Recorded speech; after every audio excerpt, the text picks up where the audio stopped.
He knocked me over. I landed on the dog bowl. This one's wife. She should be queen. This one's wife is a narcissist. This means many things, and one of those things is that she is deluded.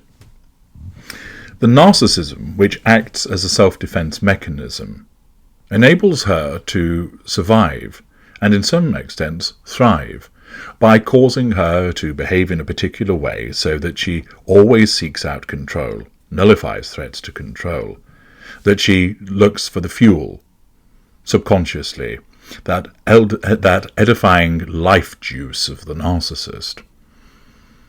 It causes her to take those character traits from other people and pass them off as aspects of her own doings and achievements, and enables her to pursue certain residual benefits. As part of enabling her to do all of those things, her narcissism creates delusion, making her believe that she's more beautiful than she actually is. That much is clear. Otherwise, why would she dress in the manner that she often does, were she not deluded? It causes her to believe that every man wants to sleep with her, that every woman wants to emulate her. It causes her to believe that she could become the President of the United States. This delusion causes her to believe that she is witty, amusing, fascinating, great company. This delusion also caused her to believe that she seriously ought to be the Queen of England, and that she couldn't believe it when she found out that she was not. This delusion also continues to cause her to believe that she ought to become the Queen, and such is the strength of this delusion, it has caused her to have Harry believe that it ought to be the case also. He is perhaps one of the most suggestible individuals that you could meet. Not exactly blessed with the highest of cognitive function, riddled with vulnerabilities that can be exploited, and of course burdened by emotional thinking. In a sense, he's a narcissist's dream, with certain chips on his shoulder that can be exploited to ensure that he is on board with a particular project or approach, with vulnerabilities that can be utilised to harness his own paranoia. He is most suggestible in terms of getting on board with Project This One's Wife. And this is what her narcissism has done. He is unable to see what she is. He is unable to realise how he has been manipulated. He is unable to recognise the way to which she has controlled him. Indeed, he thinks that many of the things that she wants, he wants also. That certain aspects that he's deemed to be unfair, for instance, him being spare, is something that she can help remedy. And therefore, driven by his own narcissistic traits, which have been heightened by her involvement, he has pursued that particular path. His desire, for instance, to beat the press, to beat the media, as shown by his frequent pieces of litigation, are all part of the awful shared fantasy that he has entered with her. And the extent of this delusion, both in terms of how it affects her and how it has polluted Harry, has been brought to bear as a consequence of a further posting by Dan Wooten. This material demonstrates the extent of the delusion that this one's wife functions under as a narcissist, and how that has polluted Prince Harry as the nearest individual to her, so that he has become dragged into sharing those beliefs also. Once again, the material from Mr. Wooten provides me with an opportunity to interpret it further in relation to the narcissism of this one's wife. Mr. Wooten writes, "No journalist knows the Duke of Sussex better than Angela Levin. Her best-selling biography, Harry, Conversations with the Prince, was based on 15 months of intimate palace chats with the royal, which ended just as he became obsessed with the C-list American actress, this one's wife, who would end up tearing the Windsor family apart. Despite profound reservations, having seen this one's wife on royal duties up close, trying to steal the spotlight from her then fiancé, typical behaviour of the narcissist to make it all about her, Angela still dabbed away tears as she celebrated the couple's 2018 marriage at Windsor Castle, where she covered the event for the American broadcaster CNN. But 6 years on, she's now ready to admit, as we are reunited for the first uncancelled interview of my new independent era, that this one's wife had a secret plot all along. Angela reveals the Queen did everything possible. She gave them top aides to help her, and she did say that this one's wife could carry on acting if she wanted. The more you think about it in retrospect, the more you see that, whatever happened, she wasn't going to stay there. She was going to take Harry away because she got what she wanted, a title and lots of money. Pausing there, she was always going to take Harry away because that would enable her to control him more readily in a different environment, and that's hugely important because he's the intimate partner primary source, and to prevent other influences, William, for example, Charles, the late Queen, interfering in that control that she had over Harry by distancing him from them, and furthermore, because she wasn't able to control the institution that was the royal family itself. Therefore, she asserted control by withdrawing from it.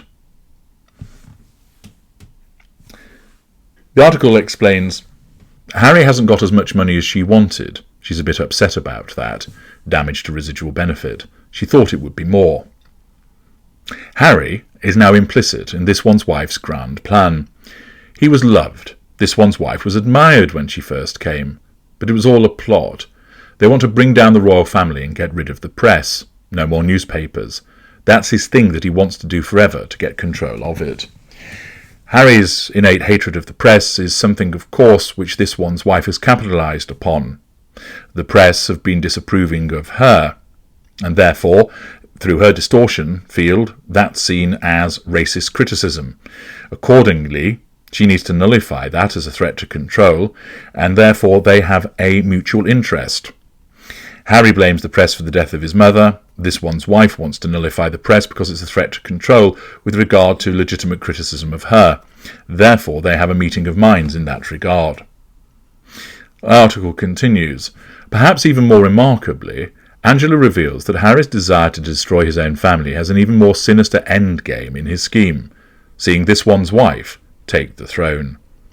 He believes, and this must surprise you, that this one's wife is the one who should take over as queen, she explains. This, of course, is where he has been dragged into the awful shared fantasy.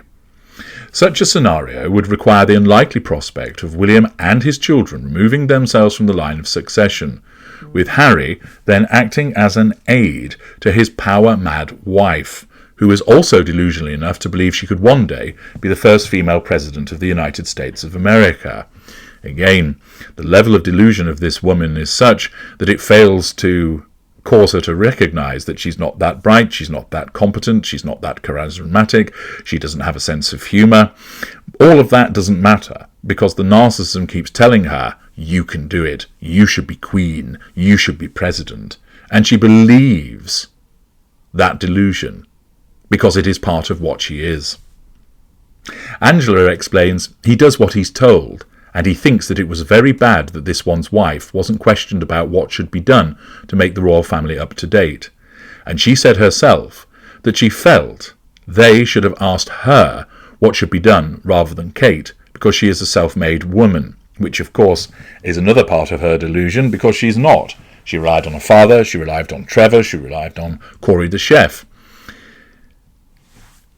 Once again, however, the delusion causes her to believe that she's self-made. The delusion causes her to believe that her views and opinions are more important than anybody else's. And the fact that you don't ask her for advice shows that you're an idiot. And therefore, you're an idiot that must hate her. And therefore, because you hate her, you must be a racist. And therefore, the narcissism causes her to regard anybody that doesn't agree with her or doesn't seek her counsel as a hating racist. That is the way that the self-defense mechanism operates with regard to her. The article continues by explaining one of the most unsavoury aspects of Harry and this one's wife's plot is the destruction of the Commonwealth. The life's work of the late Queen, who once hoped her grandson and his new wife were being genuine when they pledged to continue her legacy. But Angela blames the Duchess, saying, "I think it's this one's wife who must encourage him. I find it difficult to think that she doesn't, because he does what he's told. She's destroyed or ruined all sorts of things," which of course is typical behaviour of the narcissist. Her own family, only her mother was at the wedding, all these things. She's not interested in her father, yet she says compassion is very important to her, which of course, as you know, is the hypocrisy of the narcissist. Prince William's relationship with his younger brother is now so toxic, he provided the Sussexes no pre-warning ahead of the devastating public announcement that Catherine is suffering from a serious form of cancer. Angela says, "There you have their priorities. Harry wasn't on the list. If you are unwell, the last thing you want is someone who's going to start telling you how they want you to behave. There will be an awkwardness. Quite rightly, William is absolutely furious about the comments that Harry made about his wife, insinuating that she didn't have a big personality, that she did what she was told, she was deeply boring and she was lazy. At this time, when she needs calm, she doesn't want stress at all. The best thing is actually not letting them know in advance. The other thing is, of course, they can't trust Harry, because he's taken sentences and sold them to journalists to make another documentary. He's not having that. Harry has been very rude about William. You can't take it." By contrast, Catherine's relationship with King Charles, facing his own terrible cancer fight, has only grown stronger. You could see that she really loves the king, and the king really loves her, and that's a very special relationship, Angela says. As for Harry and Charles, things are far from rosy, which explains their brief 15-minute encounter after the Duke made an overnight transatlantic flight to see his father, following the public announcement of his cancer diagnosis. Indeed, Angela, who is also the biographer of the Queen, reveals that Camilla will no longer allow her husband and his son to be alone together. She recalls, "Earlier, Harry wanted to come because he was insisting on an apology to this one's wife, and he would also ask for money. He's become very demanding. He is not somebody who now wants to compromise and make things right.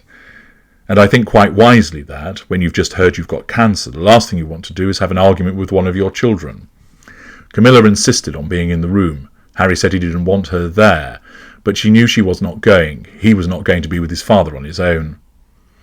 Angela cried upon learning of the king's diagnosis and is fearful for his health, although embraces the monarch's decision to be positive about his prognosis and continue with his duties as soon as possible, including a potentially taxing tour of Australia and New Zealand. In any severe illness, when you're in your 70s, you have to be very careful. You don't know which way they are going to go and how you can manage. So I think being positive is a very important part of all of it, she says. This excerpt of the interview with Angela Levin demonstrates once again the narcissistic traits of Harry, and they have been brought to the fore by this one's wife, and also demonstrates once again the level of delusion by which this one's wife operates, whereby she sees herself as actually somebody who ought to be queen, irrespective of the fact that there are many people in the line of succession in front of her and Harry. That doesn't matter. After all, she did make the remark about being one plane crash away from the throne, which demonstrates the power-mad nature of this individual. She seriously believes that she ought to be queen and Harry ought to be king, which would actually mean that she would be the one that would be in control and he would still run around doing what she tells him to do. Furthermore, she would then go on to believe that she could become the President of the United States. Yes, although the two are mutually exclusive, they wouldn't be in the deranged mind of this one's wife. Once again, more evidence that demonstrates the delusion of the narcissist that is this one's wife. I'm H.G. Tudor. Thank you for listening.